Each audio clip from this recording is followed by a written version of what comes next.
একটি গাধা ভারী একটি লবণের বোঝা পিঠে নিয়ে একটি নদীর পাশ দিয়ে হেঁটে যাচ্ছিল। বোঝাটি এতটাই ভারী ছিল যে তার খুবই কষ্ট হচ্ছিল। হঠাৎ তার পানি পিপাসা লাগলো। নদীর পাড়ে দাঁড়িয়ে পানি খেতে গিয়ে পা পিছলে নদীতে পড়ে গেল, যার কারণে তার পিঠে থাকা বোঝায় কৃত সেই লবণগুলো নদীর পানিতে মিশে বোঝাটি হালকা হয়ে গেল। গাধা তো মহা খুশি। সে মনে করলো সে বিশাল বড় একটি জিনিস আবিষ্কার করে ফেলেছে।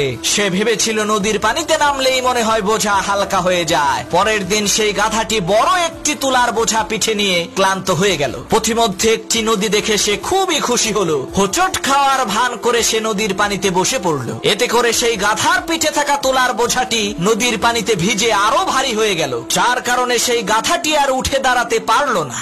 ওই গাধার মতো কিছু পাপী আছে যারা নিজেদেরকে ওই গাধার মতোই বহুত বড় জ্ঞানী আর বুদ্ধিমান মনে করে, কিন্তু কয়েকদিন পরে এমন ধরা খায় উঠে দাঁড়ানোর আর শক্তি থাকে না।